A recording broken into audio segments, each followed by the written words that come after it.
Excelente, ingeniero. Buenas tardes, bienvenidos a esta tercera sesión de su curso de Inspección Técnica de Estructuras Temporales. Continuamos sesión bajo la tutoría del ingeniero Ismael Hernández Hernández. Bienvenidos, gracias por acompañarnos. Muchísimas gracias, Inge. Muy buenas tardes a todos. Bienvenidos a esta siguiente sesión de nuestro curso. Es un gusto para mí estar aquí con ustedes, poder compartir pantalla, seguir platicando de este tema bastante interesante. El día de hoy, bueno, voy a permitirme compartir pantalla para que podamos continuar con nuestra sesión del día de hoy.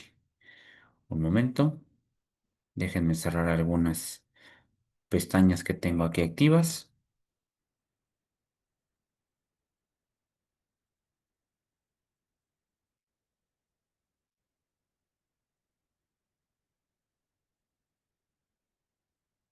y podamos comenzar. Perfecto. Pues bueno, el día de hoy vamos a empezar a platicar. ¿Se acordarán? Justo retomando un poquito lo que vimos en clases pasadas, mencionábamos un poco respecto a la documental que se utiliza y que se debe de presentar para poder acreditar ciertos elementos de seguridad en el caso de estructuras temporales. Mencionábamos el tema del uso del visto bueno de seguridad de operación, mencionábamos la constancia o el dictamen de estabilidad y de seguridad estructural. El visto bueno, ya mencionábamos la licencia de construcción especial, o la responsiva, ¿no? Veíamos que voy a pasarme a la siguiente diapositiva, de acuerdo a la ley para la celebración de espectáculos públicos del Distrito Federal, ahora Ciudad de México, pues bueno, podemos acreditar la y estabilidad estructural, ojo con esto, estabilidad y seguridad estructural de nuestras estructuras temporales bajo estos requerimientos que anteriormente comentábamos. Entonces, esto es importante porque bueno, de entrada, lo que ya platicábamos en una ocasión pasada, cuando nosotros vamos a llevar a cabo la supervisión de estructuras temporales, no podemos llegar directamente a campo a supervisar las estructuras. Lo primero es necesario contar con la información documental que acredite para poder determinar si en efecto se tiene, por ejemplo, la autorización de instalación de los juegos o de no sé, bueno, de cualquier estructura temporal que se llegue a instalar, pues necesitamos primero la documentación que acredite que cuenta con los permisos para poder instalarse, pero también cuenta con la documentación que nos pide como tal las diferentes normativas. Vamos a ver un poquito más adelante que obviamente no solamente están involucradas estas cuatro normativas. Yo les mencionaba en una clase pasada. También vamos a encontrar la norma técnica de juegos mecánicos temporales, que la tenemos aquí, pero y tenemos instalaciones de juegos mecánicos, perdón, norma técnica de instalaciones temporales y norma técnica para instalaciones de gas LP temporales. ¿Por qué es importante? Bueno, porque se van a encontrar que actualmente hay estructuras que también al momento de la operación y del funcionamiento interactúan por ejemplo, estas mechas o fuegos que también se conectan a tanques de gas, ¿no? Entonces es importante tener también la claridad respecto al cumplimiento de la norma de gas LP. Y les comentaba el tema de las instalaciones eléctricas temporales, porque justo en el caso de estructuras temporales, pues bueno, son instalaciones que se colocan de manera temporal para cubrir una cierta actividad durante un cierto periodo de tiempo y derivado de ello, pues bueno, obviamente se debe cumplir con el tema de seguridad. Entonces, de entrada, para acreditar seguridad estructural son estos documentos que tenemos ahí en pantalla. Les dejé en pantalla justamente el artículo del reglamento o del documento normativo que justamente acredita la seguridad estructural del juego mecánico. Ahora, quiero comentar algo importante. A nosotros nos ha sucedido que, por ejemplo, para el caso de la responsiva, aquí si ustedes alcanzan a ver, en el caso de la norma técnica de juegos mecánicos, dice una responsiva de un corresponsable en seguridad estructural. De entrada, pues bueno, definir cuál es la figura del corresponsable en seguridad estructural. Y el reglamento lo define como un auxiliar de la administración pública con facultades, con conocimiento, con experiencia para poder evaluar estructuralmente una edificación, una obra, una instalación. Hablamos de que en Ciudad de México el corresponsable en seguridad estructural es la máxima figura en seguridad estructural para edificaciones grandes o estructuras de gran tamaño o de grandes dimensiones o mayores a 5.000 metros cuadrados de construcción, es necesario ya tener un corresponsable en seguridad estructural. Antes de eso puede ser con un director responsable de obra. Entonces, muchas veces aquí, por ejemplo, en el caso de la responsiva, la gente mm, pues, malentiende o a veces se entiende a su favor este requerimiento. Nos ha tocado ocasiones en las cuales llega el promovente del evento y lo que hace es que sobre una hoja blanca pega el carnet, lo voy a hacer aquí,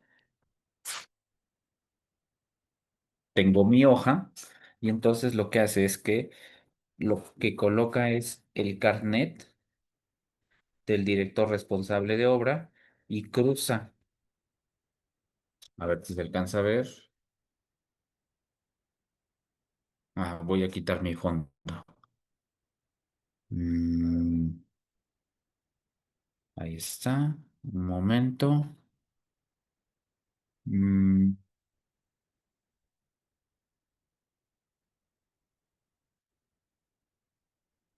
ahí está. Entonces, están viendo, vean mi pantalla, es una hoja blanca y lo que hacen es pegan el carnet del DRO y le ponen aquí líneas cruzadas y le ponen, se emite la presente responsiva sobre la instalación de juegos mecánicos temporales o sobre las estructuras temporales para tal evento. Y ya, eso es lo que te entregan. Sin embargo, bueno, una responsiva no es solamente un carnet con unas letras ahí cruzadas. Una responsiva tiene que ver con un análisis más detallado que ahorita lo vamos a platicar. Otro tema interesante que debemos platicar es justamente que dentro de esta normatividad nos pide, por ejemplo, tenemos de este otro lado el dictamen de estabilidad y de seguridad estructural. Aquí está. Modalidades de construcción. Aquí está dictamen técnico de seguridad estructural, lo voy a señalar.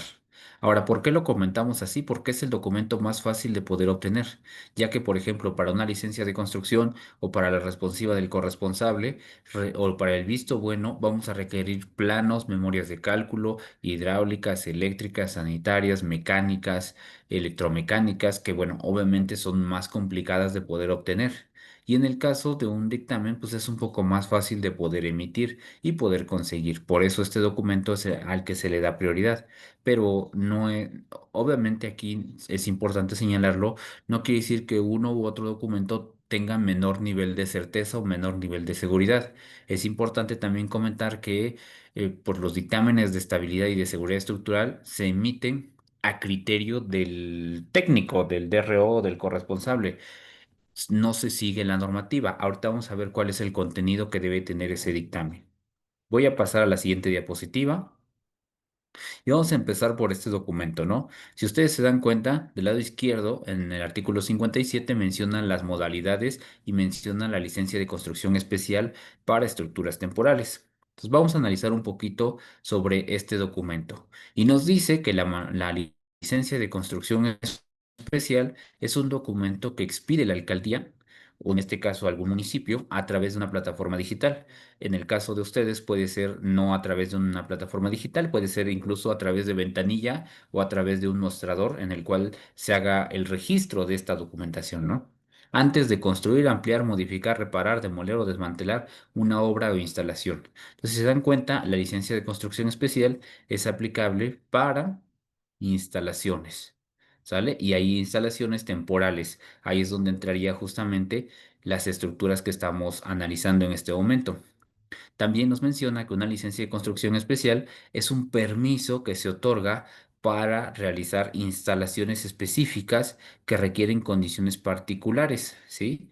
Y bueno, estas pueden incluir la construcción en vía pública, ¿no? Por ejemplo, que es muy común, ¿no? Ejemplo, no sé. No sé si les ha tocado, a veces se va a tomar una fotografía para un evento y se tienen que colocar gradas para que las personas puedan subir y ahí tomar las fotografías. Entonces, esa es una estructura temporal. Las gradas son una estructura temporal. Para eso, pues bueno, se puede requerir la licencia de construcción especial. ¿Sale? Ahora, sigo. El otro documento como tal que tenemos es el visto bueno de seguridad y operación de las instalaciones. ¿Este documento qué es? Bueno, es un trámite que se realiza nuevamente para todas las instalaciones que tienen ya sea una actividad importante. Vamos a manejarlo así para el caso de estructuras temporales. Entonces hablamos de un escenario, un gran sopor, hablamos de pantallas, hablamos de gradas, no sé, juegos mecánicos, pues bueno, tienen una condición importante dentro de la instalación y por ello es necesario contar con el visto bueno de seguridad y operación. Este documento aquí en Ciudad de México lo suscribe el director responsable de obra en conjunto con el corresponsable en instalaciones, ambos auxiliares de la administración pública. Uno es responsable de todo el tema de construcción y obra, y el segundo va relacionado con todo el tema de instalaciones tanto eléctricas, hidráulicas, mecánicas, sanitarias, electromecánicas, etcétera, ¿no? Entonces, aquí es donde entrarían ambas figuras para corroborar que o verificar que la instalación cumple. Nos vamos a dar cuenta y ahorita lo vamos a comentar el porqué de la importancia de este documento. Dejo de compartir pantalla para mostrarles un par de ejemplos que justo la semana pasada comentábamos con la ingeniera Rocío. Un momento,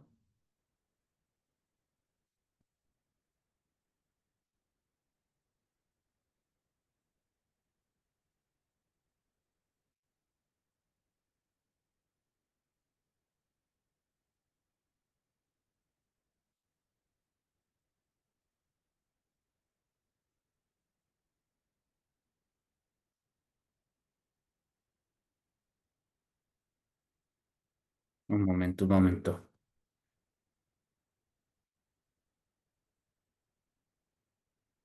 Ok, les voy a compartir pantalla.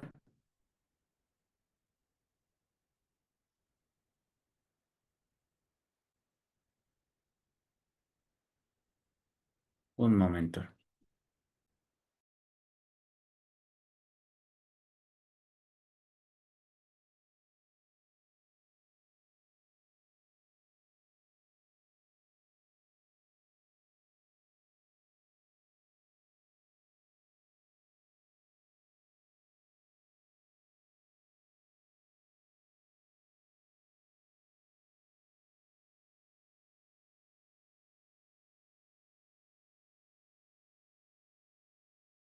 Que bom que estamos seguros.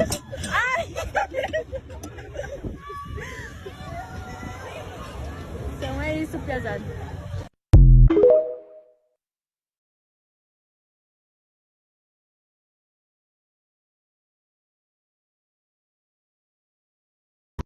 Que bom que estamos seguros.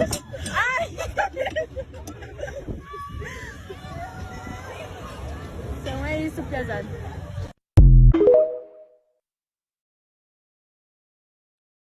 Alguien que quiera comentar algo respecto al video. Es un video muy corto, obviamente, son 11 segundos, pero creo que nos da ahí un poco de información. No sé si alguien... Lo voy a volver a repetir. Que bom que estamos seguros.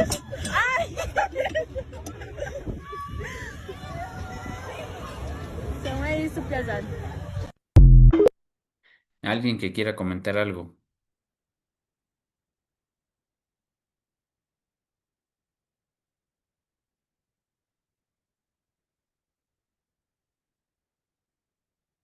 Dice Luis, no tiene nada de seguridad esos supuestos seguros.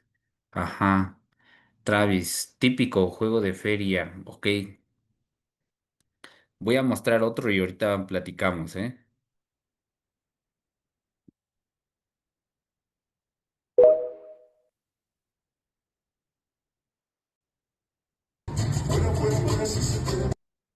Vean este otro. A ver, un momento.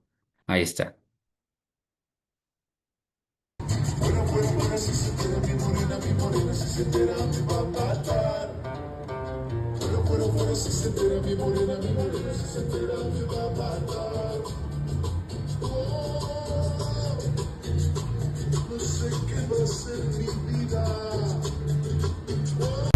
Lo voy a volver a poner.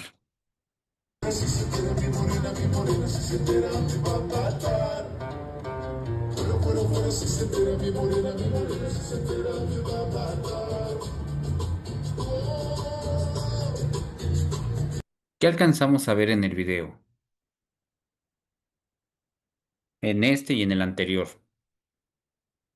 Mientras voy a abrir una norma técnica porque quiero platicar con ustedes algo interesante. Los escucho, ¿eh? Adelante. En ambos videos se observa que no hay una supervisión, no hay un seguimiento de la seguridad de las personas que están siendo usuarios. Ok, ok. Dice Luis, no tiene nada de seguridad estos supuestos. Ok, pero ¿cuál es la función de esa cuerda? Ah, ahorita platicamos de eso. Estaría bien saber qué activaba esa cuerda. Ok.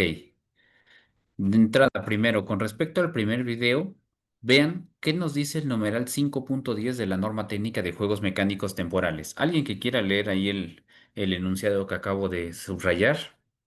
Todos los juegos mecánicos deberán de contar con cinturones o barra de seguridad correspondiente al juego y en condiciones adecuadas de operación. Ok, perfecto, gracias. Si nosotros revisamos en internet y empezamos a buscar, nos vamos a encontrar muchos juegos en los cuales muchos de los accidentes que se han ocasionado han sido justamente por la falta de cinturones de seguridad adecuados. A veces las cuerdas se rompen, a veces las cuerdas fallan, a veces la barra de seguridad como tal no funciona de manera correcta. Y justo aquí es donde viene un punto interesante que debemos de revisar. Si la norma nos indica que todos los juegos mecánicos deberían contar, por ejemplo, con barras de seguridad o cinturones, entonces cuando nosotros hagamos la revisión, por ejemplo, en el caso de juegos mecánicos temporales, uno de los aspectos o puntos importantes que yo voy a revisar, ¿cuál sería? Pues justamente ese, que todos los juegos mecánicos cuenten con barras de seguridad o cinturones en buenas condiciones. Les pregunto a ustedes, ¿cuántos de nosotros, cuando vamos a utilizar un juego mecánico, revisamos la barra de seguridad o revisamos justamente el cinturón de seguridad? ¿Cuántos de nosotros realmente lo hacemos? Pues en el momento te gana la emoción. ¿Y qué haces? Tú te subes al juego y te diviertes, ¿no? Sin embargo, ponemos en duda el tema de la seguridad a pesar de la preparación que traemos por en el momento no visualizar la parte de seguridad con respecto a cinturones y barras de seguridad. Nuevamente repito la pregunta. ¿Cuántos de ustedes realmente revisan el cinturón o la barra de seguridad cuando suben a un juego mecánico?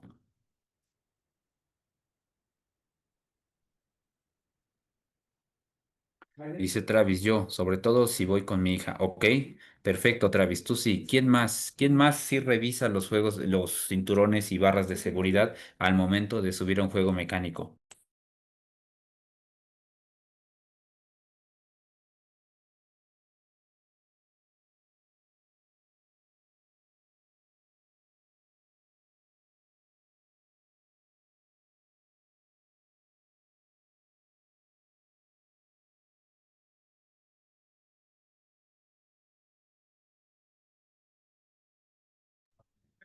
Alejandro dice yo, es lo primero que checo. Ok, perfecto. Cuando llevo a mis hijos sí los reviso por seguridad, sí, sobre todo. Ok, perfecto.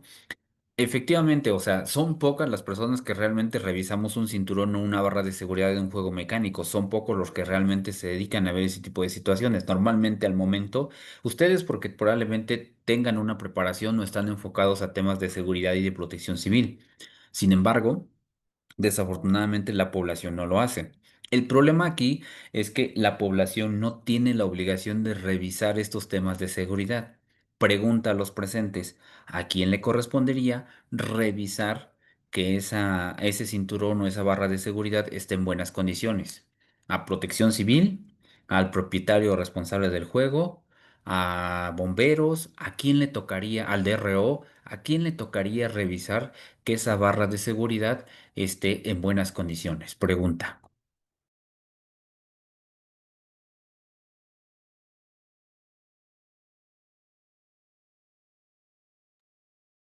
Hola, hola.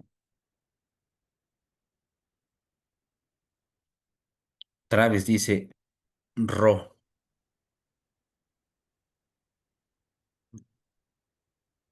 Aquí le tocaría a dos personas. Una es, obviamente, son dos, aquí somos corresponsables, ¿no? De entrada, al que le toca como tal revisar justamente esta condición es al propietario, en primer lugar. Y en segundo plano, llega el director responsable de obra, ¿sale? Son las dos figuras a las que le tocaría. Desafortunadamente, ante una situación de emergencia que se presenta en juegos mecánicos, viene la otra parte, que es la parte social. A la población no le va a interesar si normativamente o jurídicamente la responsabilidad es del propietario o del director responsable de obra. Cuando pasa algún incidente o algún accidente en juegos mecánicos o alguna estructura temporal, en primer lugar, quien sale a relucir es el trabajo de protección civil. Entonces, por eso es importante que nosotros, primero, en primera instancia, conozcamos la normatividad para que podamos exigir y obviamente establezcamos mecanismos de atención, de revisión, de inspección, de verificación, pero también mecanismos de sanción. Si alguien no cumple, pues de entrada es, de acuerdo a la ley, colocamos perímetro de seguridad y no puedes funcionar porque no estás en condiciones de seguridad. El hecho de traer un juego mecánico, por ejemplo, que no tenga barras de seguridad adecuadas o que ya no funcione algún equipo o algún pasador o alguna chaveta o algunos, por ejemplo, trabajan a presión, llevan resortes al interior. Si algún resorte ya no funciona, pues entonces hay dos opciones. Una, cancelamos o suspendemos la operación, ya sea de una canastilla, ya sea eh, de alguna casita o elemento donde donde no funcionan los cinturones, o en su defecto, si vemos que es un porcentaje importante de cinturones o de barras las que no funcionan o que están en malas condiciones, suspendemos la operación total del juego. ¿Sale? ¿Preguntas ahí o comentarios?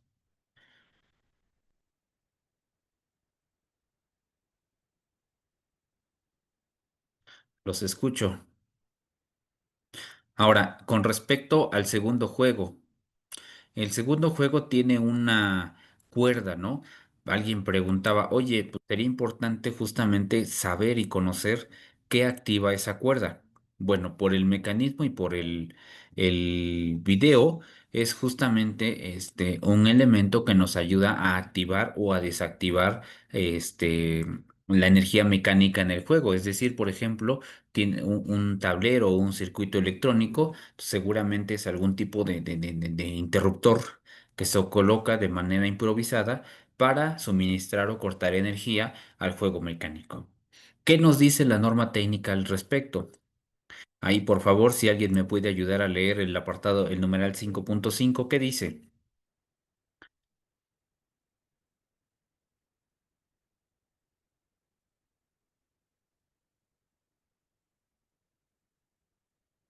En el numeral 5.5 de la norma técnica de juegos mecánicos nos dice que todos los tableros eléctricos de distribución y cajas cortacircuitos para el funcionamiento de los juegos mecánicos deberán ser conforme a su naturaleza y construcción de cada juego, y que éstas deberán contar con fusibles intercambiables o pastillas termomagnéticas.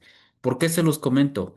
Bueno, muchas veces resulta que cuando nos toca revisar, resulta que no tienen, por ejemplo, las cajas adecuadas o no tienen, por ejemplo, los centros de carga, los distribuidores o el tablero, no tienen un tablero adecuado. Incluso hay ocasiones en que solamente son cables que se empalman uno con otro para cortar o suministrar energía.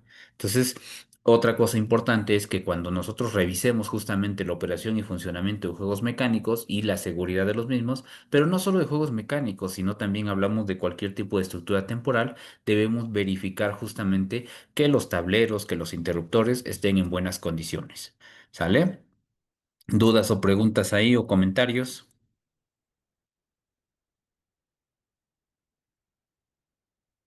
Travis dice no, ok. Bueno, les voy a poner, por ejemplo,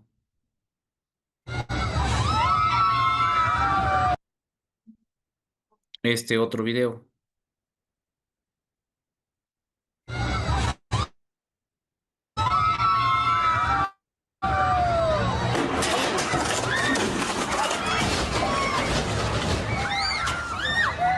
Lo repito.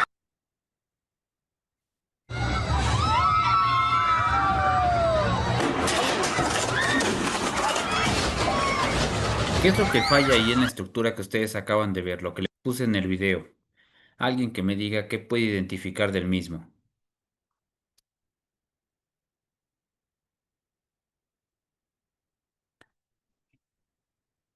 Dice Luis, eso se debe a la falta de mantenimiento y revisión de las estructuras. Los veo muy serios el día de hoy. Ok, ¿qué pasa con los juegos? Cuando nosotros hablamos de estructuras temporales, recuerden, todas las estructuras temporales requieren una revisión. Yo les comentaba hace rato, de entrada una es la revisión documental y otra es la revisión en campo. Para acreditar la revisión documental es el dictamen de estabilidad y de seguridad estructural y la memoria de cálculo. Esto es importantísimo. Ahora, el problema que se presenta en juegos mecánicos, por ejemplo, si hablamos de parques de diversiones como Six Flags, como Chapultepec, como no sé, parques de diversión, Disney, por ejemplo, parques de diversiones grandes, pues es muy seguro que debido a los controles de calidad y al tipo de empresa que está llevando la operación y funcionamiento de estos juegos, obviamente existe controles de seguridad, operación, mantenimiento, supervisión y son muy estrictos. Incluso en algunos de ellos los sistemas de monitoreo no son convencionales, los llevan a cabo ingenieros incluso de otros países con preparaciones y certificaciones a nivel internacional. El problema no son esos juegos. El problema son la mayoría de veces los juegos que se instalan en la feria del pueblo. ¿Por qué? Porque obviamente esos juegos en su mayoría están hechos en un taller ahí hechizos. Llegó el soldador o vas a ver al balconero del pueblo y le dices, oye, pues quiero un juego mecánico, ¿no? ¿Y qué tipo de juego tienes? No, pues o qué tipo de juego piensas? Pues de entrada es uno pequeñito que tires ahí unos rieles y encima unos carritos, ¿no? Es lo más fácil, lo más sencillo que te pueden fabricar. Entonces, muchos de los juegos mecánicos están hechos o están fabricados justamente de forma hechiza, como les decimos, ¿no? O en otras ocasiones son juegos que ya tienen años, ¿no? Que lo compró el abuelito hace mucho tiempo y a través del tiempo, pues lo que hacen es nada más darle un ligero mantenimiento y lo van componiendo y lo van resanando y lo van reparando de acuerdo a sus necesidades para que el juego pueda seguir trabajando. Sin embargo, este ya no está en condiciones de poder operar o ya no cumple con las medidas de seguridad que se deberían tener. Entonces aquí son dos cosas, nuevamente al punto anterior que mencionábamos importante que nos presenten la memoria de cálculo de ese juego mecánico. Y en esa memoria de cálculo no es solamente poner ahí números por ponerlos. Es importante que se revise físicamente en el sitio que, por ejemplo, las placas que componen el juego mecánico no tengan óxido, no tengan corrosión, no estén deformadas, no estén desgarradas, que la soldadura esté en buenas condiciones, que bueno, más adelante vamos a platicar y vamos a mostrar algunas imágenes justo de esta condición para que ustedes empiecen a identificar cuáles son los aspectos que tendríamos que revisar en juegos mecánicos de este tipo, ¿no?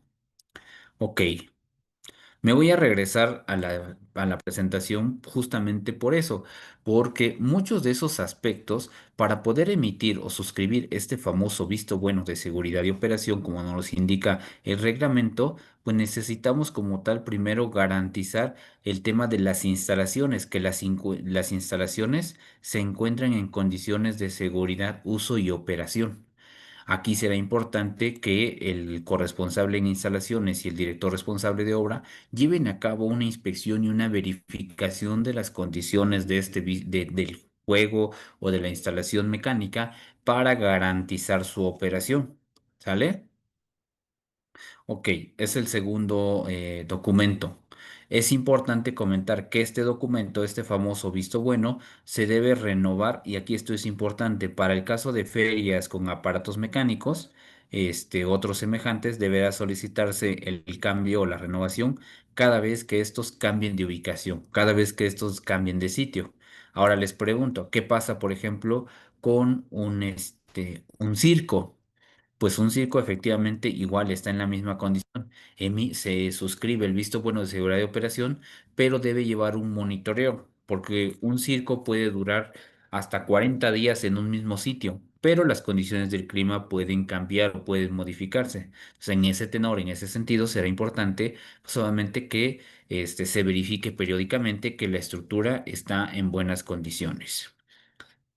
Continúo con la presentación.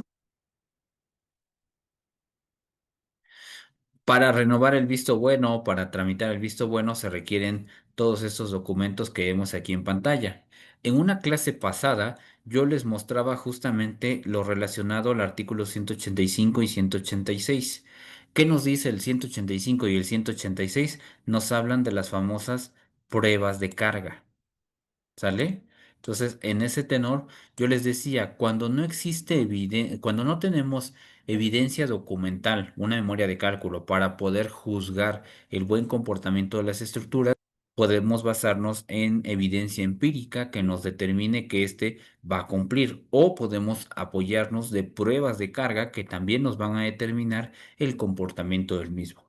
El reglamento de construcciones es clarísimo en este punto y nos marca algunos criterios y aspectos que debemos de cumplir para que estas pruebas de carga sean correctas, ¿no? Por ejemplo, la duración que va a tener la carga, el tipo de carga, la posición, la ubicación, y vamos obviamente a estar midiendo, por ejemplo, las elongaciones, las flexiones, las deformaciones, y que éstas no sobrepasen lo estipulado en la norma correspondiente o en el reglamento correspondiente. ¿Dudas o preguntas hasta ahí? No, ok. Vamos a dar unos minutitos porque para que se estiren, para que descansen, para que se tomen un poquito de agua, porque los veo un poquito serios el día de hoy. Entonces vamos a hacer eso, ¿no?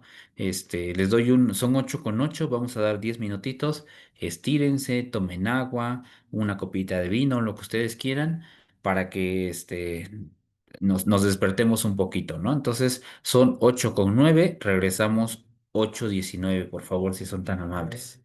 Gracias. Adelante, adelante.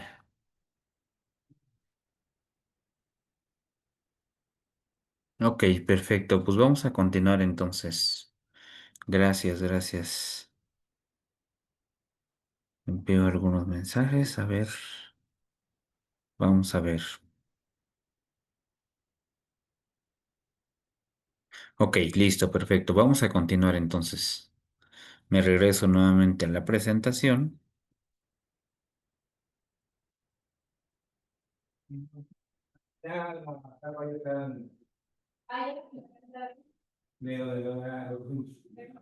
Sí. Ok. Ahí en pantalla nos quedamos justamente con el tema del visto bueno de seguridad de operación. Y en el caso del visto bueno, alcanzamos a ver ahí en la siguiente hoja los requisitos que se necesitan para poder tramitar este visto bueno de seguridad de operación, que nos vamos a dar cuenta que nos habla, ya les comentaba, sobre el tema de las pruebas de carga, el tema del documento que acredite la seguridad estructural, que en este caso va a ser la memoria o el dictamen estructural. Y bueno, obviamente la revisión en campo para poder acreditar la seguridad de esta instalación. El siguiente documento es el dictamen de seguridad estructural, que bueno, ya veíamos que también tiene fundamento en el reglamento de construcciones. Aquí de entrada es importante tener claridad respecto a este documento. Primero de entrada quiero definir qué es este documento. Y el dictamen de estabilidad y de seguridad estructural, pues va a ser un documento técnico a través del cual el director responsable de obra o el corresponsable en seguridad estructural llevan a cabo la verificación de que en este caso la instalación, la edificación, la estructura cumplen con todo lo establecido en el reglamento de construcciones. Hablamos de estados límites de servicio y hablamos de estados límites de falla. ¿A qué nos referimos a esto? Bueno, de entrada, cuando hablamos de estados límites de servicio, hacemos referencia, ojo con esto, porque esto es pregunta de examen. Los estados límites de servicio se refieren principalmente a la aparición de fisuras, grietas, deformación, pandeo o vibración excesiva.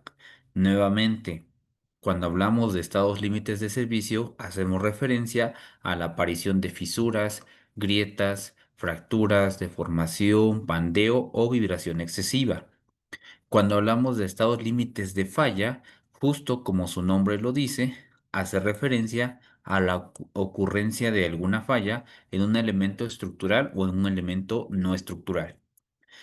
De acuerdo a esto que acabamos de comentar, el dictamen técnico debe llevar a cabo una revisión y determinar si la estructura cumple con estos estados límites de servicio y de falla, es decir, que no se hayan presentado en la estructura y que esta estructura presente un buen comportamiento ante las cargas que se están presentando. Que bueno, como ya lo hemos mencionado en clases pasadas, las cargas que van a estar aplicadas en estructuras temporales van a ser varias, ¿no? Una es la carga muerta, La carga muerta hace referencia a el peso propio de la estructura. La segunda carga es la carga viva. La carga viva va a depender del uso de la estructura, ¿sale? Entonces, esa sería la segunda. Y la tercera carga son las cargas accidentales. Estas cargas accidentales pueden estar relacionadas, por ejemplo, incluso con la vibración que se puede generar por el paso constante de alguna acción, alguna actividad, algún elemento mecánico que genere vibración en el equipo, pues bueno, esas van a ser también acciones accidentales. O, por ejemplo, el tema del viento también, o temas de sismo. En el caso, por ejemplo, de una carpa, el tema del viento le va a pegar muy fuerte porque es una carga accidental, porque es una estructura liviana, ¿sale? Entonces vamos a tener estas diferentes cargas, que ahorita vamos a platicar un poquito de ellas también. Ok, con relación al dictamen, es importante señalar que este documento nos debe de indicar el grado de cumplimiento de la instalación. Cuando hablamos del grado de cumplimiento, hacemos referencia a qué tanto cumple, ¿no? Hacemos la revisión de los diferentes estados y decimos cumple con vibración, cumple con flexión, cumple con torsión, cumple con volteo. Con las diferentes revisiones que nosotros vayamos a hacer, bueno, nos debe de indicar cuántas de esas realmente se cumplen de nuestra estructura que estamos analizando, o en su defecto indicarnos cuáles no se cumplen para que en ese caso se lleve a cabo una revisión más exhaustiva y probablemente el reforzamiento de la misma. ¿Sale? Ok, anteriormente, por ejemplo, para el caso de 2017, en Ciudad de México se promovió la emisión de dictámenes a través de un formato simple y sencillo como el que vemos ahí en pantalla. Sin embargo, a través del tiempo y derivado de las actualizaciones y cambios que hay en la normativa, ahora te pide que cumplas con una norma técnica. ¿Sale? Esta norma técnica establece de entrada los tipos de dictámenes que vamos a tener, que el primero es un dictamen de tipo ocular, ¿sale? Este dictamen de tipo ocular hace referencia a una inspección ocular o visual, es decir, solamente voy a sitio y visualmente identifico la condición de los elementos. Yo puedo identificar visualmente si hay una deformación, si hay un pandeo en algún elemento, puedo identificar si hay vibración, por ejemplo, también un deterioro, desgaste, oxidación o corrosión de algún elemento o componente de la estructura, visualmente. Pero visualmente me quedo todavía corto para saber, por ejemplo, el porcentaje al cual está trabajando mi elemento estructural. ¿Sale? Si, por ejemplo, no sé, este, esta pluma, yo le aplico una carga aquí en la parte superior. Esta pluma resiste 100 kilos, por decir algo, ¿no? Estoy haciendo un ejemplo solamente. Esta pluma resiste 100 kilos. Entonces, yo le aplico una carga. ¿Cuál es la carga que le estoy aplicando? No lo sé. El análisis cuantitativo o numérico me va a determinar cuál es la carga que estoy aplicando y a qué porcentaje de la capacidad de mi elemento estoy trabajando. Por ejemplo, este elemento pesa 10 kilos y el elemento soporta 100 kilos. Entonces, ¿cuál es el porcentaje de trabajo que tiene mi elemento estructural? Pues un 10%, ¿no? Tiene un 90% de seguridad. Eso es lo que realmente debe de indicarnos el dictamen de estabilidad o de seguridad estructural, el porcentaje al cual los elementos estructurales están trabajando, ¿no? Ok, ahora bien, justo aquí, bueno, lo relacioné un poquito al tema sísmico porque así nos los menciona la norma y el reglamento, más sin embargo, bueno, tenemos que considerarlo en condiciones de operación y servicio de estructuras temporales. Ahora bien, es importante también conocer cuál es el alcance o el contenido del dictamen. Muchas veces nos entregan un dictamen técnico que solamente tiene una descripción de la estructura. Si tú revisas, incluso en ocasiones te anexan fichas técnicas de algunos elementos o del fabricante, pero el 50% de la información solamente es descriptiva. Entonces nosotros tenemos que ver qué información podemos solicitar, ¿sale? Ahora bien, la norma técnica me establece un alcance a través del capítulo 11. Vamos a revisar cuál es el alcance que tiene justamente esta norma técnica. Hasta este punto, ¿tenemos alguna duda, pregunta o comentario, por favor?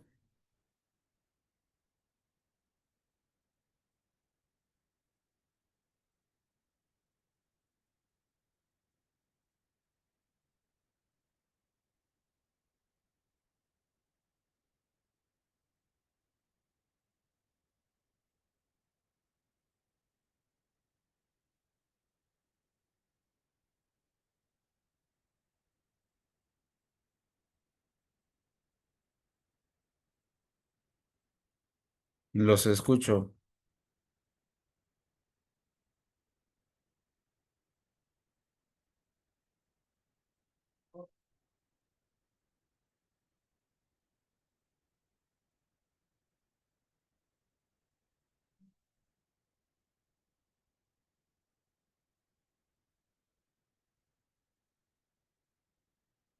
Ok, bueno, no tenemos aparentemente comentarios.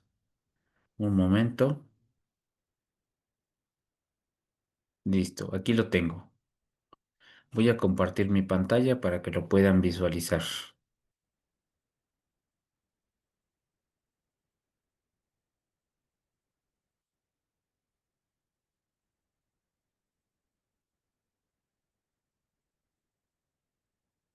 Ok, a ver, un momento. Te voy a activar el micrófono. Listo, adelante. Ya está activado para que lo puedan activar ustedes. Ah, ya se puede. Buenas noches. ¿Me escucha? Sí, adelante, Ulises.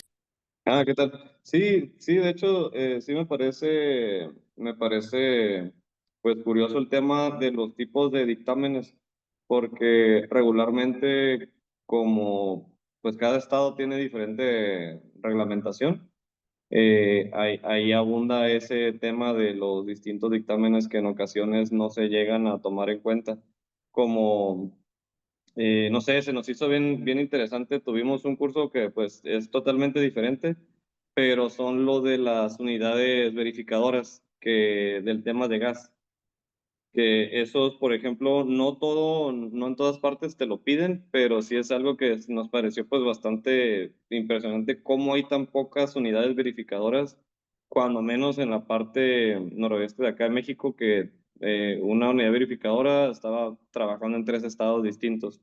Entonces, para temas eléctricos sí había más unidades verificadoras, pero de gas había muy pocos. Entonces, sí nos dijo como que su tipo de dictamen era muy específico y no estaba, como que eran muy pocas personas los que realizaban estos dictámenes. Ok. De hecho, en el caso de las normas técnicas, por ejemplo, para el caso de dictámenes de instalaciones de gas, voy a hablar, por ejemplo, de las de gas LP. La norma Ujú. 004, dentro del contenido de la misma norma, establece el alcance del dictamen. El problema que se tenía para el caso de dictámenes de seguridad estructural es que no había una norma específica que te hablara y te dijera qué era lo que realmente deberías colocar en un dictamen. Ah, ok. Eso promueve que tú puedas hacer tu dictamen como tú quieras y mientras se va a oír feo, pero se los tengo que comentar. Lo que no está prohibido está permitido. Entonces, Ujú. mientras no existe una normatividad que diga esto no se puede hacer, pues realmente no hay nada que puedas hacer para modificar y cada quien a criterio personal puede emitir el contenido de un dictamen. Seguramente les ha tocado ver dictámenes de estabilidad y de seguridad estructural, que es una portada, una hoja de descripción, una hoja de ubicación, una Mm, hoja de lo que vieron en el recorrido y 10 hojas de puras fotografías. Y con eso, pues muchas veces pretenden emitir un dictamen y determinar qué es un dictamen. Desafortunadamente, o afortunadamente para ellos, lo que le da validez al documento es el carnet o el registro del director responsable de obra. Entonces, ujú. independientemente de que no traiga el contenido que debería, si trae el carnet, el documento es válido. Si ustedes recuerdan, el área de protección civil no tiene atribuciones en materia de seguridad estructural.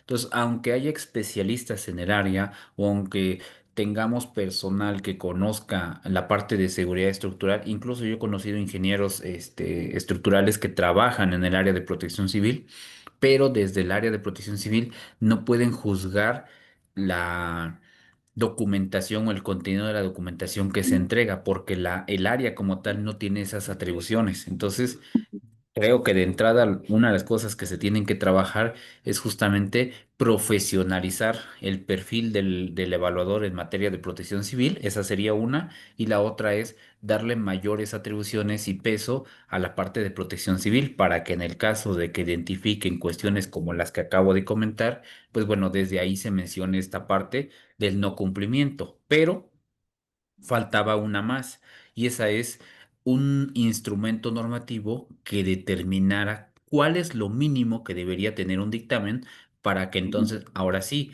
con base en una normativa, tú revisas el documento y si no cumple, tú ya le puedas decir, con base en el artículo tal o el numeral tal de la norma técnica complementaria para la evaluación y rehabilitación, el capítulo 11 no cumple con el aspecto relacionado a datos técnicos, por ejemplo. No cumples con el aspecto relacionado con revisión de estados límites de servicio, revisión de estados Ujú. límites de file. Entonces ya puedes emitir una procedencia y decir si cumple o no cumple el documento. Pero eso es lo que nos hace falta en algunos estados o en algunos municipios. Sí, ok. Sí, está buenísimo eso porque sí nos ha tocado revisar alguno o en lo particular algún tema, ¿no? No sé, a veces no traen fotos o a veces lo único que traen son fotos. Entonces, en ocasiones dices, ¿cómo estás? Am, Supongamos un dictamen de una reparación, ¿no? No voy a abundar mucho en esto, pero si dices, ¿cómo estás evidenciando o cómo estás fundamentando normativamente lo que estás plasmando en el dictamen en temas, por ejemplo, el electrodo 7018 se colocó tal, tal, tal, de acuerdo a la norma tal, pero nada más son fotos a veces y como le digo, en otras ocasiones pues no hay nada de eso. Y sí, pues de hecho sí, voy a tomar en cuenta eso para, si no lo existe, pues a lo mejor se pueden promover pues ya eh, no sé, o sea, actualizar reglamentos como se actualizan las normas técnicas complementarias, pues a través de las sesiones acá en el Colegio de Ingenieros Civiles, pues también, si no lo existe y en otros estados lo tienen, pues ¿por qué no tenerlos también acá en la parte del norte, ¿no?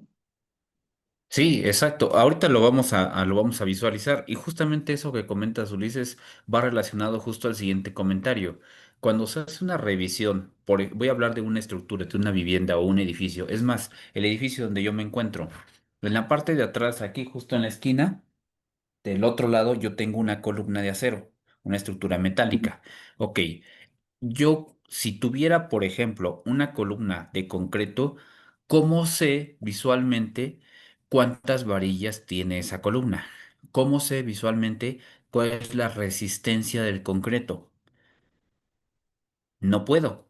No existe ninguna persona en este mundo que visualmente pueda determinar, porque necesitarías una visión, por ejemplo, de rayos X. Y estoy pensando en voz alta, ¿no? Para poder determinar pues la cantidad de varillas que tiene y el diámetro de las varillas. El tema es que muchas veces algunos pretenden clasificar con un nivel de riesgo una estructura haciendo un dictamen visual o ocular. No sé si me explico, si me doy a entender, y ahí por favor.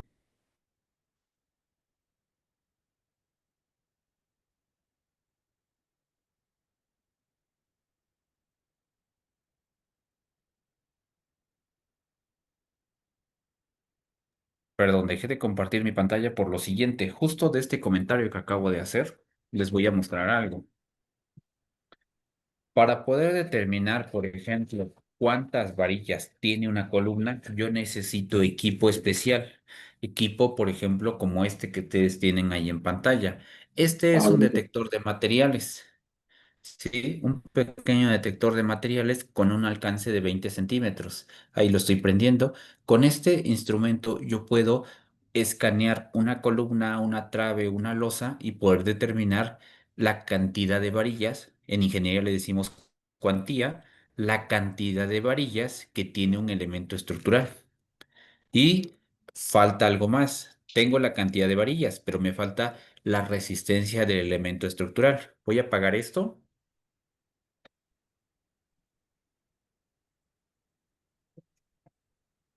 Y ahí puedo apoyarme de métodos indirectos o métodos directos, es decir, pruebas destructivas o pruebas no destructivas, y con equipos sencillos como un esclerómetro yo puedo determinar la dureza del concreto y con ello correlacionarla para obtener la resistencia del concreto. Y entonces ahora sí ya puedo determinar cuál es la carga máxima que soporta una columna de concreto. Pero si se dan cuenta, ya no lo hago de forma empírica, lo hago a Sí. través de un método cuantitativo.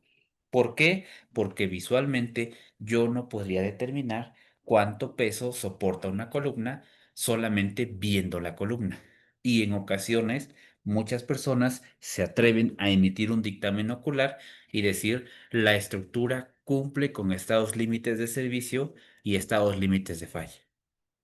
¿Dudas o preguntas o comentarios hasta acá? No, ninguna. De hecho, está buenísimo que presentara los equipos esos. Nos acaban de conseguir los esclerómetros y, y a ver si se puede con un pachómetro, pero sí está buenísimo. Muchas gracias. No, al contrario. Al contrario, al contrario. De hecho, este, Inge Rocío, no sé si por ahí nos acompaña. Tuvimos ahí la oportunidad hace un par de días justo de platicar. Yo voy a ir para justo para allá con ustedes en estos días. Entonces, por ahí estamos viendo a ver si podemos cuadrar agendas para poder hacer un acercamiento y voy a tratar de llevar el equipo para que ustedes lo puedan conocer, lo puedan ver y puedan interactuar con el equipo, porque justo a veces necesitamos saber pues cómo se utiliza. Luego a veces pues nos compran el equipo, pero entonces ahora la duda es cómo cómo opero el equipo, ¿no? O cómo funciona este equipo, ¿no? Entonces, bueno, ojalá y podamos cuadrar agendas y podamos estar por allá con ustedes también con esta parte. Ok, bueno, continúo. Dentro de la norma técnica, que es la que les estoy mostrando ahí en pantalla, les voy a compartir este archivo para que ustedes lo puedan tener. Norma técnica complementaria para la revisión de la seguridad estructural de edificaciones. En esta norma, en el capítulo 11, nos establece el alcance y requisito del dictamen. Le voy a dar clic y vean, me abre todo el alcance del dictamen. Un dictamen de estabilidad y de seguridad estructural bien hecho debe de traer al menos estos 10 apartados que vemos ahí en pantalla. El primero, vean, de entrada es importante algunas consideraciones. El dictamen abarca la parte de inspección ocular y la recopilación de información. La inspección ocular consiste en una revisión del interior y del exterior, en este caso de la edificación, y evaluar sus condiciones actuales. Después vamos a recopilar información y vamos a empezar a dictaminar. Es importante comentar que cada comentario que nosotros emitamos, documento normativo o evidencia técnica que determine si cumple o no cumple. Nuevamente, debemos de respaldar cada uno de nuestros comentarios o juicios emitidos con alguna parte normativa, jurídica, legal, que nos indique si cumple o no cumple. ¿Sale? Debe de traer datos generales y vean, aquí vienen datos técnicos. Ahorita lo vamos a analizar un poquito más a detalle. Solamente quiero que ustedes vean de dónde obtenemos esta información que está en una parte de la normativa. Tenemos elementos estructurales, estados límites de servicio, hablamos de instalaciones o elementos arquitectónicos, instalaciones, el estado de conservación y mantenimiento, las observaciones generales, recomendaciones que son obligatorias, conclusiones y el reporte fotográfico. Estos 10 puntos que vemos ahí en pantalla son los que deben de venir incluidos en un dictamen, ¿sale? Ahora me regreso a la presentación porque justo dentro de la presentación describimos un poquito más a detalle estos alcances. Ahora, es importante, esto lo veíamos la clase pasada, es importante que de acuerdo al reglamento, pues haya algunos criterios bajo los cuales, porque a veces nos preguntan, oye, ¿en qué casos necesito emitir o suscribir un dictamen? Bueno, en casos de, pues es, de entrada, cuando vas a instalar sí o sí una estructura temporal, requieres justamente un dictamen. Este dictamen, vean, nos va a establecer el nivel de cumplimiento, pero lo vamos a emitir, por ejemplo, cuando existe evidencia de que en este caso, nuestra instalación tiene daños o los ha tenido o no han sido reparados. Si ustedes alcanzan a ver en la imagen, vean aquí, tenemos placas deformadas y soldadura de mala calidad. Incluso se rasgó entre la placa y la soldadura. Eso se principalmente a una mala aplicación de la misma soldadura. ¿Sale? Entonces, es importante justamente en campo cuando identifiquemos ese tipo de condiciones, pues obviamente se requiere un estudio un poco más detallado y no solamente una inspección ocular. ¿Sale? Me regreso nuevamente a la presentación. Vean, bueno, soldadura de mala calidad, óxido, corrosión, deformación de placas, falta de mantenimiento, etcétera. Pues bueno, eso es evidencia y requerimos un dictamen. O también cuando exista defectos en la calidad de los materiales o en la ejecución de la estructura.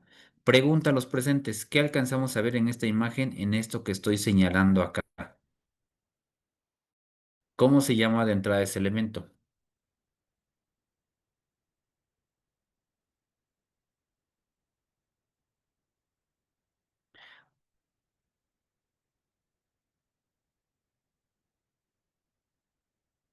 Es importante que durante las inspecciones técnicas, por ejemplo, aquí vamos a tratar de identificar bastante corrosión, dice Luis. Gracias, Luis. Los rodamientos son elementos importantísimos en la operación de juegos mecánicos, o de algún otro elemento mecánico. Entonces, aquí, por ejemplo, de entrada es el tema del óxido y la corrosión. Siguiente es obviamente la falta de lubricación en este tipo de elementos. Cuando a los elementos no se les da mantenimiento, no se lleva a cabo el mantenimiento correspondiente, la lubricación que necesita, pues obviamente estos elementos son más susceptibles a fallar. Entonces, estos elementos no pueden estar en este tipo de condiciones. O como ustedes alcanzan a ver en las imágenes de abajo, tenemos un templete y vean que tenemos aquí un triple de mala calidad, ¿no? Muy defectuoso porque ya este triple ya no sirve, se tiene que reemplazar o se tiene que cambiar. Del lado derecho dice que el sistema estructural no sea idóneo para resistir las fuerzas. Vean, por ejemplo, yo les comentaba en una clase pasada, estas carpas no son recomendadas para instalarse al exterior. Cuando viene el viento va a provocar empujes sobre algunas caras y va a provocar succión en otras caras. Igual aquí empuje en unas caras y succión en otras. El problema de esto, de estas fuerzas que se generan, es que muchas veces por la holgura que tiene y por la falta de soporte se levanta y cuando cae, pues el tubo ya no cae completamente vertical o en la posición que estaba, sino cae y acostado, cae hacia un costado o hacia el otro costado y entonces pierde resistencia y estabilidad. Y si se afloja uno, toda la estructura se afloja, ¿no? Entonces, deben estar bien tensados estos elementos para evitar que esos empujes y esas fuerzas generen bolsas de aire y a su vez que aflojen la estructura. Pero bueno, para fijar la estructura, pues se utilizan lazos, cables, mecates, cuerdas, o incluso se utilizan las eslingas o los straps. Pero resulta que a veces el ancla no tiene la fuerza suficiente y se zafa o se sale. Entonces ahí es donde pierde estabilidad este tipo de cubiertas, ¿sale? Entonces lo más recomendable en exteriores, pues no instalar este tipo de cubiertas. Pero nuevamente, y justo lo que comentábamos con Ulises, al día de hoy no existe un reglamento o una normativa que prohíba este tipo de carpas. Entonces, se deben de prohibir todas aquellas carpas que no tienen una estructura de soporte adecuada, ¿no? O evidencia técnica para poder determinar la seguridad de la misma. Vean en la parte de abajo, esta es una pantalla que tenemos ahí y está soportada justamente por algunas eslingas. Le colocaron como contrapeso unas cajas en la parte de atrás para darle estabilidad.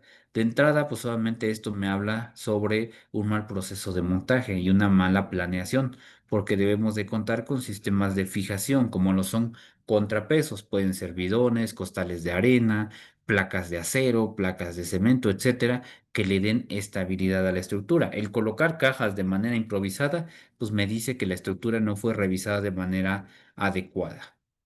Y por último, me dice que existan modificaciones en los elementos estructurales. Si ustedes ven ahí en pantalla, por ejemplo, esta pantalla, pues resulta que a esta le quitaron elementos estructurales.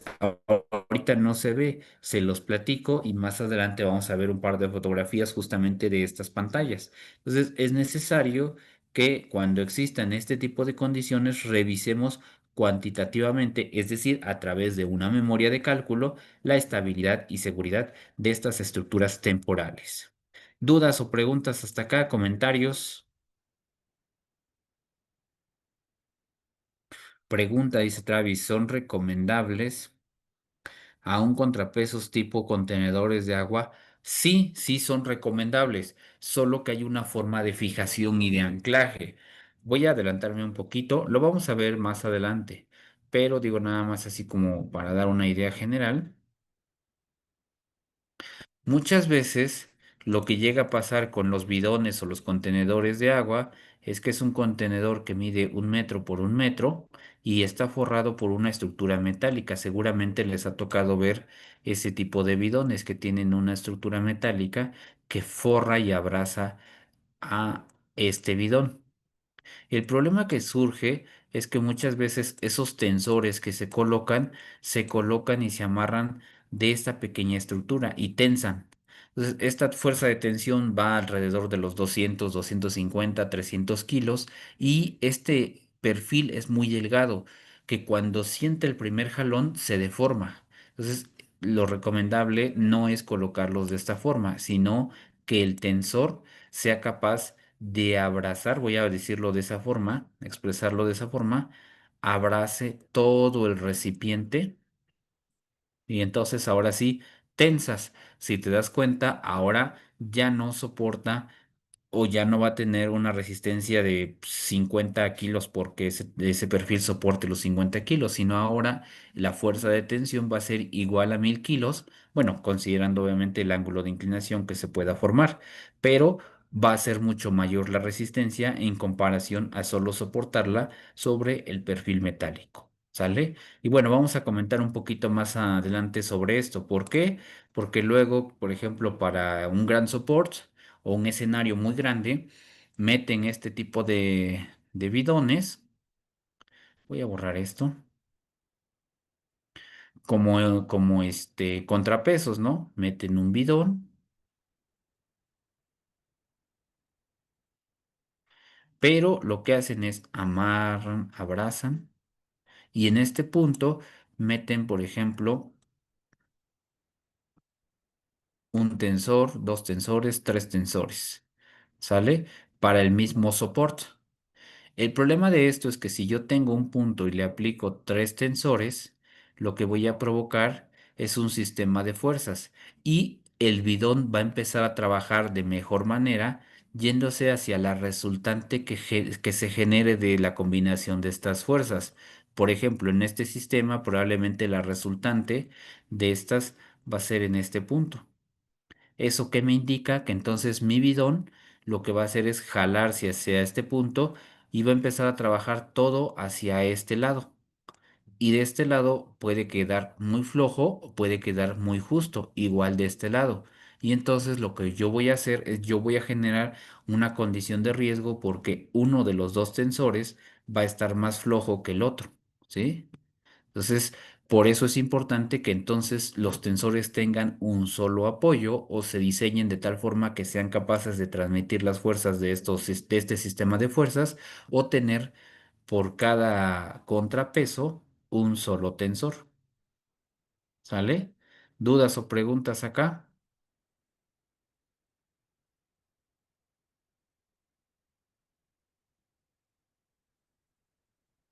Dice Travis, ¿qué tal está este?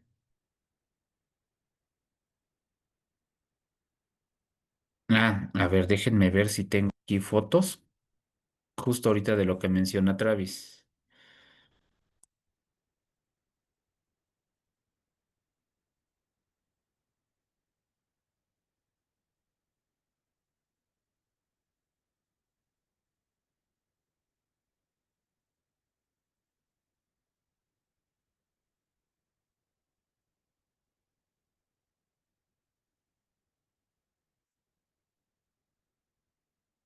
Ok,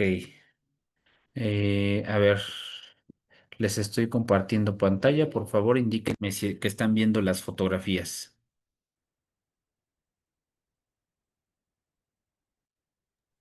Sí se aprecian.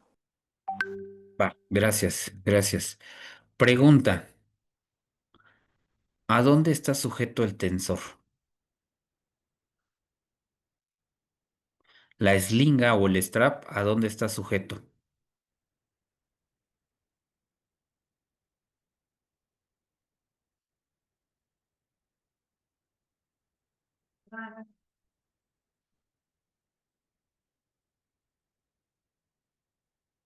La estructura metálica, exacto, Travis, a la estructura.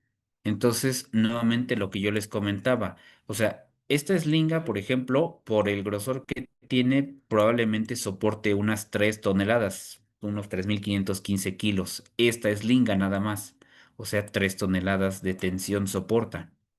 Esta igual.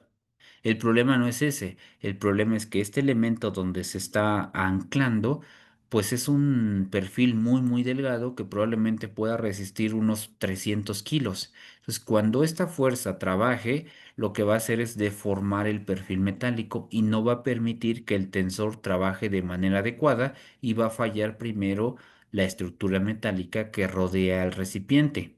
¿Qué tenemos que hacer? Bueno, esta eslinga lo que tiene que hacer es abrazar todo el recipiente y entonces de ahí ya sale el tensor. ¿Sale? De esa forma, el sistema de apoyo va a resistir una tensión igual a 1.000 kilogramos. ¿Por qué? Porque ahora abrazamos todo el recipiente y ya no solamente la estructura. ¿Dudas o preguntas ahí? ¿Comentarios?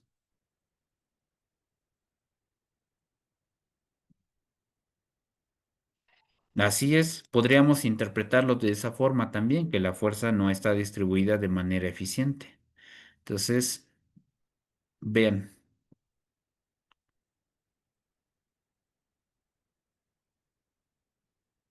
¿qué recomendamos aquí? Entonces, aquí, por ejemplo, lo que se pide es justamente que se coloquen, déjenme ver si puedo mostrarles otra. Vean. Ah, esto era lo que yo les comentaba hace rato. Entonces, tenemos un punto de apoyo, vamos a interpretarlo de esta forma, un punto de apoyo y tenemos tres tensores. De esto se va a hacer una descomposición y la suma de estos tres lo que me va a provocar es que la tensión se va a ir hacia la resultante. Entonces, por ejemplo, yo podría tener una resultante que es la suma de las tres fuerzas y entonces la mayor fuerza que me resiste este bidón va a estar en esta posición, pero los otros dos no van a trabajar de manera adecuada.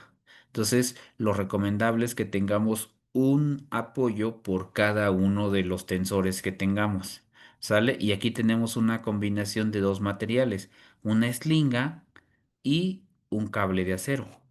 ¿Cuál es la forma de trabajo entre ellas? Pues bueno, de entrada, si ustedes alcanzan a ver la eslinga, por favor ahí indíquenme si la alcanzan a ver. Quiero que ustedes observen la calidad que tiene la eslinga. A ver, déjenme ver si tengo una foto de mejor calidad. Vean, por ejemplo, esta. La norma, hay una norma y se las voy a buscar. Hay una norma que me indica que cuando la eslinga tiene más de tres usos, una norma americana, esta eslinga ya no se puede utilizar. Aquí en México, la costumbre no son los tres usos. La costumbre es que cuando ya no se vean las letras, ya no se utilice. Pero vean esta eslinga o este strap, como lo conozcan. El problema es que ya está deteriorada, ya está deformada, está desgastada. Esta slinga ya no puede trabajar, ya no se puede ocupar. Ahora, el problema de esto, y me voy a regresar, es que la estructura, si ustedes alcanzan a ver, ya está montada, ¿sí? Me voy a ir hacia adelante. Ya está montada la estructura. ¿Qué pasa? Pregunta a los presentes. ¿Qué pasa si yo aflojo y quito este tensor? ¿Qué voy a provocar? A ver, los presentes.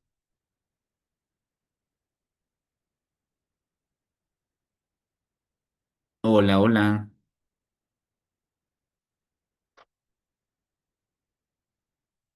Dice Rodolfo Flores. No, dice Travis, debilitar la estructura. Rodolfo dice, las demás eslingas pueden absorber el peso. Luis, que las tensiones sean diferentes en toda la estructura. Ah, sí, lo que voy a hacer, lo que voy a provocar es una redistribución de las fuerzas de tensión. Pero realmente lo preocupante no es ese, lo preocupante es que cuando yo le quito este tensor, voy a dejar que la estructura se pueda ir hacia la parte de atrás. Y entonces lo que puedo hacer es torcer la estructura o incluso provocar que la estructura colapse por una pérdida de estabilidad. Exacto, pierde su estabilidad, Juan Manuel. ¿Qué tengo que hacer bajo esta condición?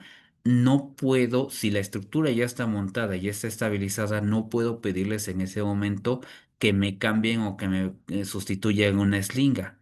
En el momento, lo que yo puedo hacer, la recomendación que yo puedo hacer sería reforzar este elemento de tensión, colocar sobre el mismo otra slinga sin aumentar la tensión para mejorar la resistencia que pueda tener esta slinga que yo tengo en este punto. Pero, Travis dice rezar que no se rompa. El problema de esto es que los problemas que se presentan en campo, como este que vemos aquí, se deben principalmente a dos cosas. La primera es la falta de supervisión durante el montaje y la segunda me habla de una falta de planeación en la estructura. Ahora, aquí en Ciudad de México, el problema que surge es que muchas veces el proveedor es uno y el director responsable de obra es otro, y no se conocen, no conocen la estructura hasta el día del montaje. Entonces, por eso pasan este tipo de situaciones. No podemos obligar al propietario o al proveedor de la estructura a que nos evidencie o que nos muestre, pues, la estructura que va a montar. Pero vean la calidad de de la estructura. ¿Sale?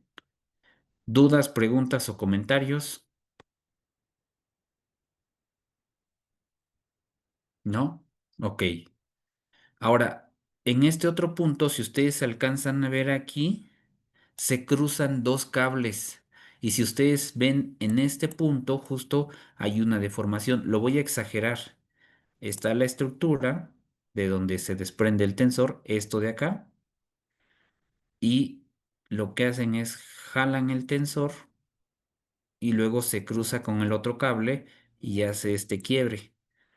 Aquí vean, este elemento que estoy subrayando hace este quiebre que yo le estoy marcando del lado derecho. Voy a borrar esto para que puedan visualizar. Vean, ¿por qué hace ese quiebre? Porque en la parte de arriba está cruzando con otro tensor, ¿sí? Ahí hay un cruce, justo este cruce. Por favor, nada más indíquenme si lo están visualizando. ¿Qué pasa con esto?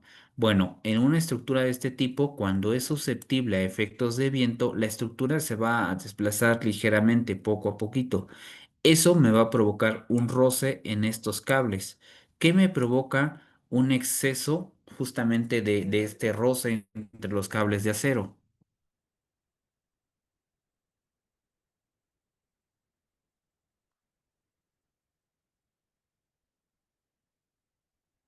Se debilita, ok. Al rozar cable de acero con cable de acero puede sufrir un desgaste e incluso puede llegar a provocarse la falla de ese tensor. ¿Por qué? Porque los elementos están justamente desgastándose uno contra el otro. No sé si les ha tocado ver luego a veces, perdón por el comentario, vamos al súper, vamos al Chedraui y luego pedimos que nos pongan la despensa en una caja. Y el cerillito lo que hace es que lo amarra con un hilo, ¿no? Y no tiene tijeras. ¿Y qué hace? Con el mismo hilo roza uno con otro y rompe el hilo. Bueno, algo similar puede pasar aquí con los cables de tensión. Y más si el cable de acero está desgastado, está deteriorado, pues obviamente esto es muy probable que pueda llegar a ocurrir. Pero esto nuevamente se debe principalmente a la falta de planeación y a la falta de supervisión. ¿Sale? ¿Comentarios hasta acá? Dice, de este tipo el problema fue que no estaban llenos. A ver, no estaban llenos con el agua suficiente. Se tuvo que recurrir a una máquina de bomberos para llenar los contrapesos minutos antes de que iniciara el informe. Ah, pues bueno, eso se debe a falta de planeación, ¿no? Luis, al hacer esos cruces no pierde tensión. Claro que pierde tensión. ¿Cuántos contenedores se colocan? Dice Alejandro. Ok. Buena pregunta, Alejandro. ¿Cuántos contenedores voy a colocar para este tipo de estructuras? Bueno, justamente por eso es el estudio, bueno, el análisis estructural. Les voy a poner un pequeño ejemplo. Perdónenme, espero no estarlos aburriendo. Adelante, Rodolfo.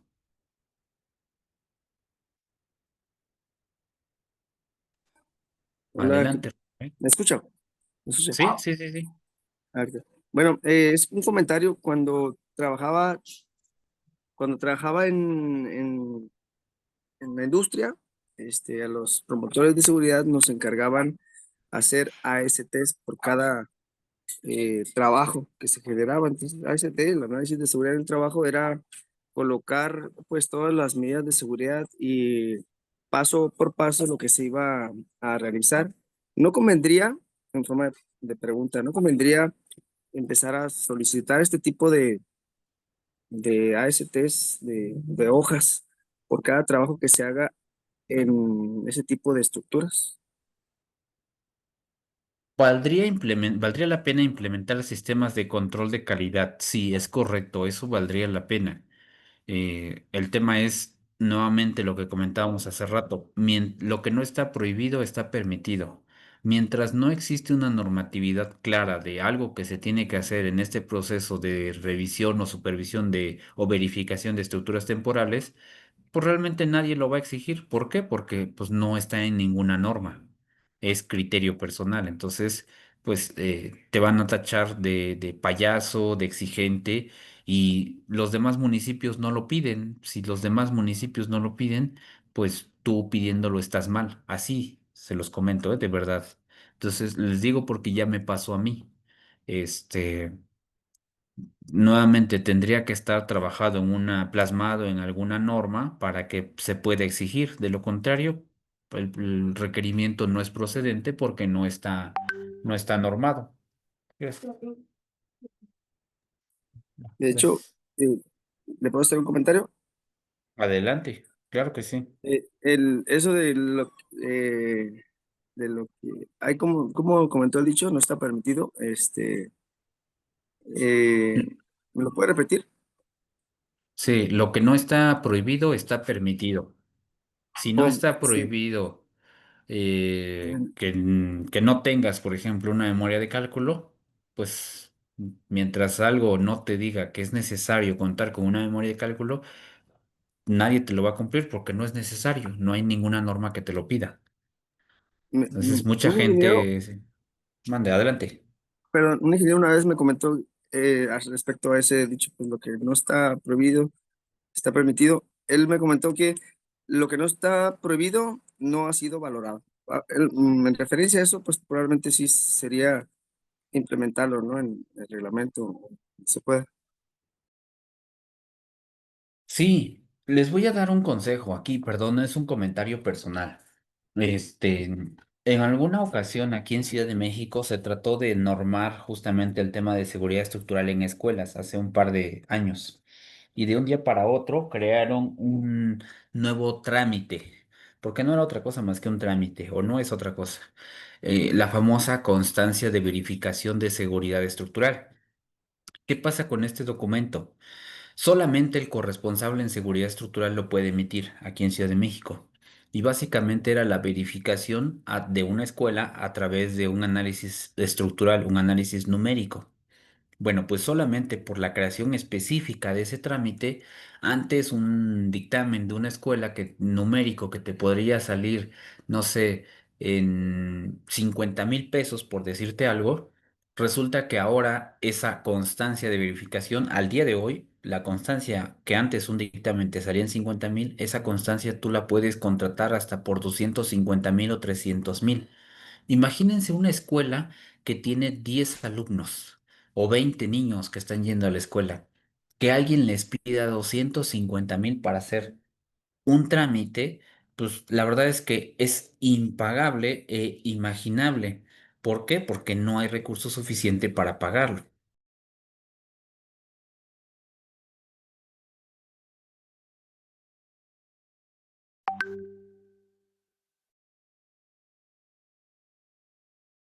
Sí, entonces, justo por eso es importante normar todo.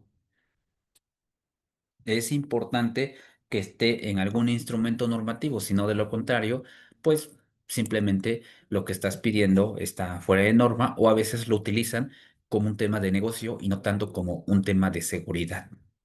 ¿Va? Comentarios adicionales.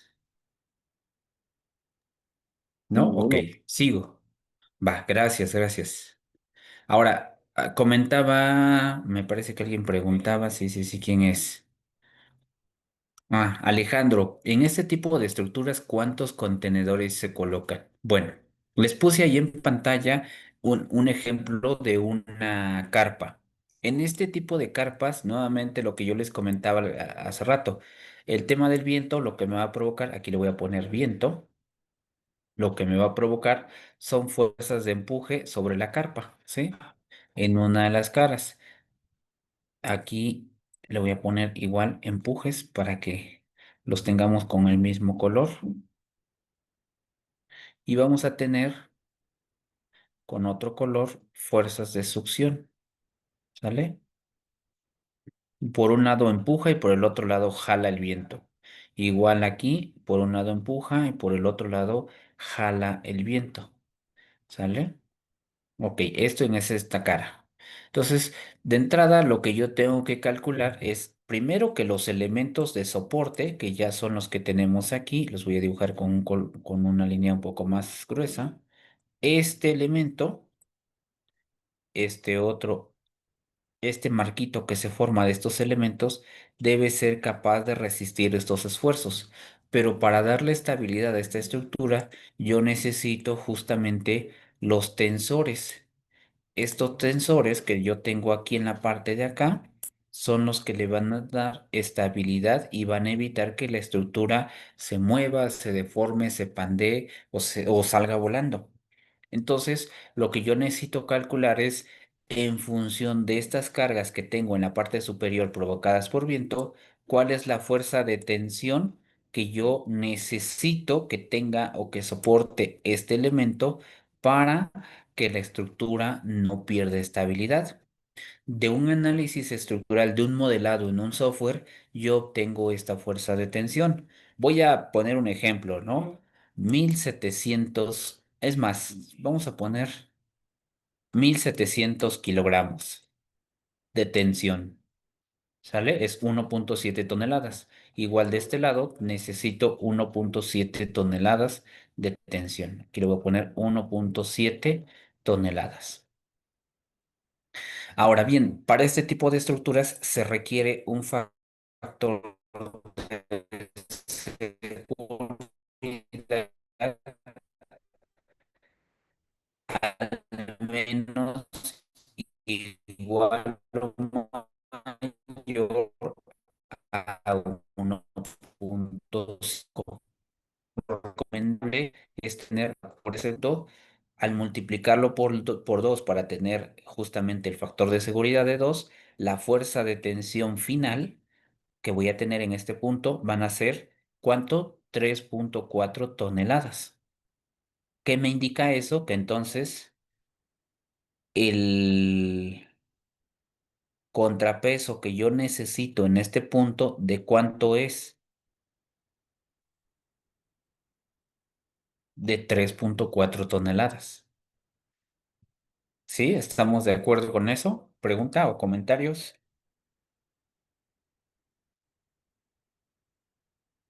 Hola, hola. No, ninguno. Mm. Los demás. Sí, sin comentarios. ¿Sí? Ok, va. Entonces, ahora, justo dando respuesta a la pregunta, ¿cuántos bidones necesito para cada una de esas estructuras? Necesito hacer el análisis estructural para poder determinar las fuerzas de tensión y en función de eso determinar el número que necesito de anclajes y el tamaño de los contrapesos. Entonces, es necesario, por eso les decía que a veces luego nos entregan dictámenes de una estructura de este tipo y es un dictamen ocular. Esto que ustedes ven aquí en pantalla nunca se hizo. Entonces, ¿cómo yo puedo determinar que la estructura es segura o que va a tener un buen comportamiento si no analicé de manera adecuada la estructura? Les voy a poner otro ejemplo. A ver, déjenme ver si tengo en pantalla. Déjenme ver si de las fotos que tengo les puedo mostrar un ejemplo que quería yo. Mientras, si alguien quiere comentar algo, adelante, ¿eh?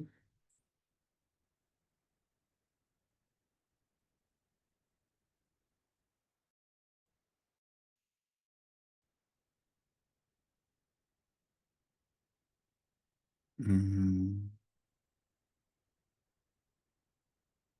ya sé cuál.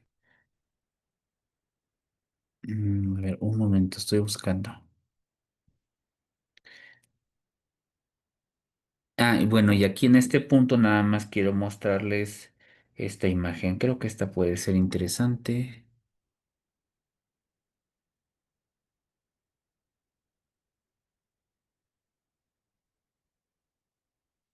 Mm,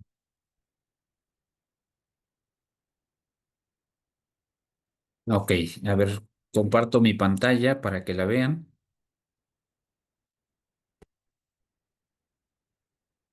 Vean esta carpa. Es una carpa pequeña relativamente. ¿Sale? Sí, 4 bidones, Luis, exacto. Digo, es eso el ejemplo y solamente fueron fuerzas de tensión propuestas. Al mañana, no, el jueves, a ver si les muestro un ejemplo y para que ustedes vean en función de una carpa de ciertas dimensiones, cuáles fueron los bidones que se propusieron, pero lo vemos en la siguiente sesión. Vean esta pequeña carpa, es una carpa bastante pequeña, la verdad es que no es de consideración.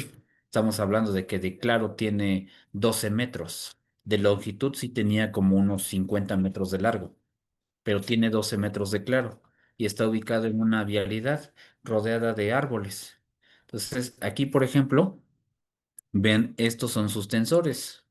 Están hechos justo con cuerdas o con straps o con slingas. Nuevamente, el término dependerá de la zona en la que ustedes están. No sé cómo lo conocen ustedes, me gustaría ahí saber ustedes cómo lo conocen para manejar el término que ustedes, que ustedes conocen.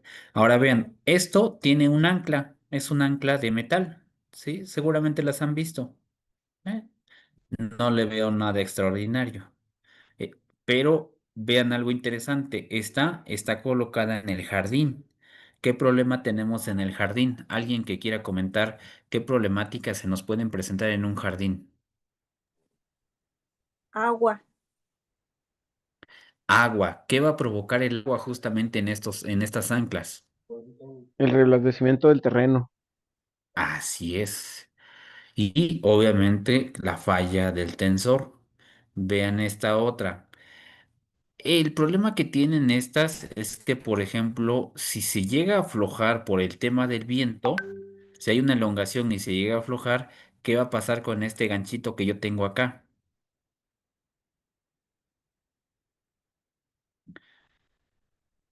Se puede zafar, ¿no? Y entonces brinca o bota la eslinga.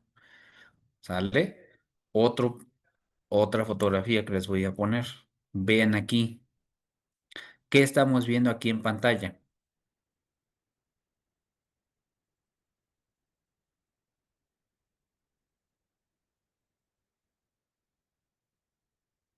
Alguien que quiera comentar. ¿Qué vemos ahí en pantalla?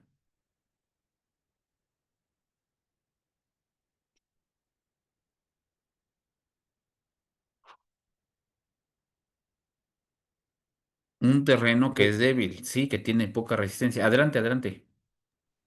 Es un agrietamiento que muestra inestabilidad del subsuelo. Así es, Juan. Pero eso, ¿qué me puede provocar a mi estructura? ¿Qué le puede provocar al ancla?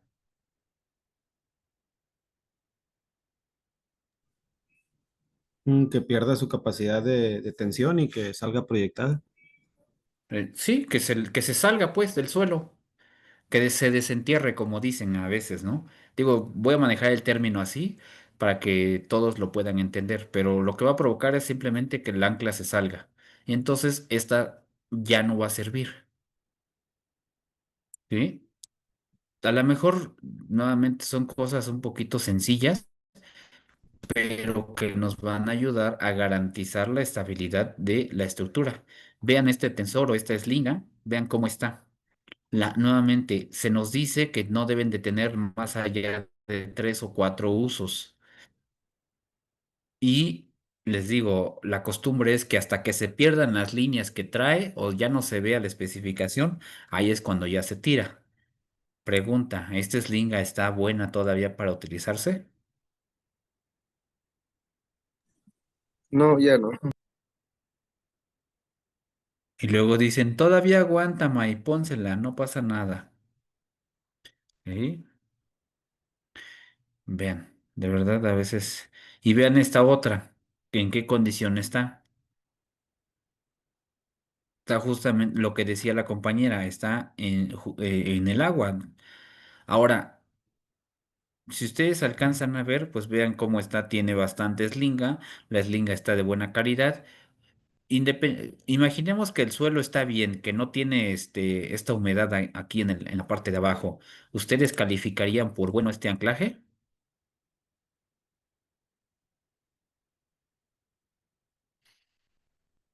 Primero de entrada, entonces habríamos, si no podemos determinar eso, primero de entrada tendríamos que saber qué es lo que tendríamos que revisar para decir si está bien o no. Lo primero es determinar el ángulo de inclinación que debe tener esta ancla. Y para que tenga mayor resistencia, lo recomendable es que sea un ángulo de 90 grados.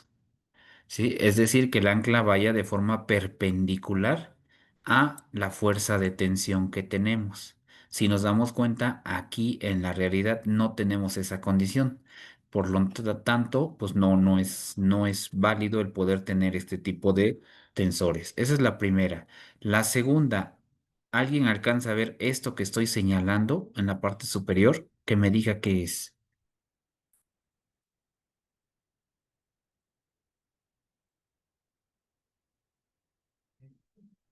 ¿No lo vemos? Ok, ahorita lo vemos entonces en otra fotografía.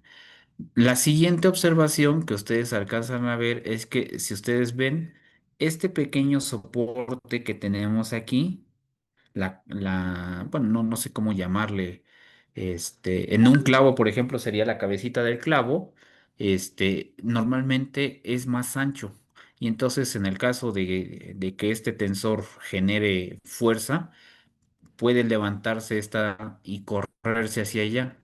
Entonces, esta lo que evita es justamente que salga, pero como está muy pequeño, entonces no es suficiente para detener la eslinga y esta eslinga se puede correr y se puede zafar. Entonces, esta pues no necesita mayor área de contacto aquí para que pueda ser suficiente.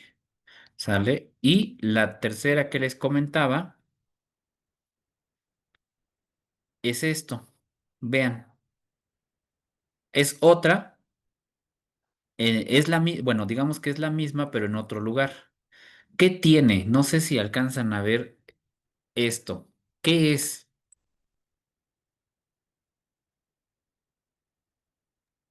Es una ¿Venda? Es la famosa piola. No sé si a ver, alguien ha escuchado ese término. Bueno, digo, yo la conozco por piola o cuenda,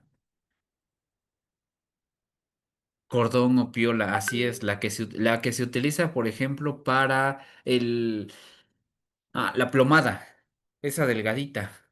O luego la utilizamos, por ejemplo, para ¿qué otra cosa? Pues no sé, para amarrar cositas así delgadas, sencillas. Luego la utilizamos esta cuenda o esta piola. Y vean, o sea, tiene una eslinga que soporta 3515 kilogramos y tenemos piola para poder amarrarla. Entonces, pues obviamente donde va a fallar el elemento es donde tenga el elemento más débil, que es justamente donde va a estar la piola.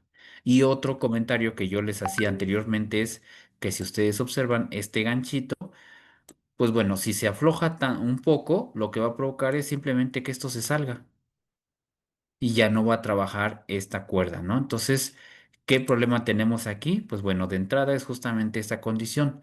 ¿Cuál es lo recomendable en esta condición? Sustituir esta cuerda o esta piola. Y aquí abajo, si ustedes observan, ahora sí, la cabeza del tensor o del ancla es mucho más grande y si tuviéramos la eslinga, pues esta ya no se sale porque ya la cabecita es mucho más grande y evita justamente ese deslizamiento. ¿Dudas o preguntas hasta acá? ¿Comentarios?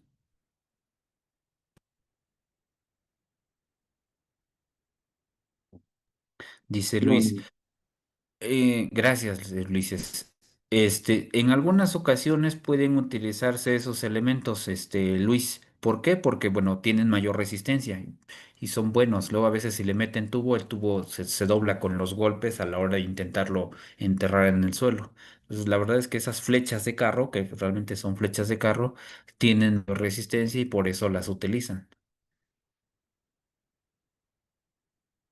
¿Quién más? ¿Quién más?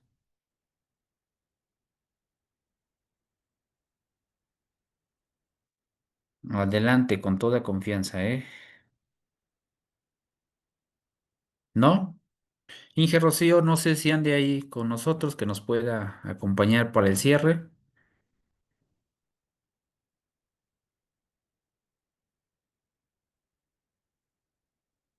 Claro que sí, aquí estamos. Permítame.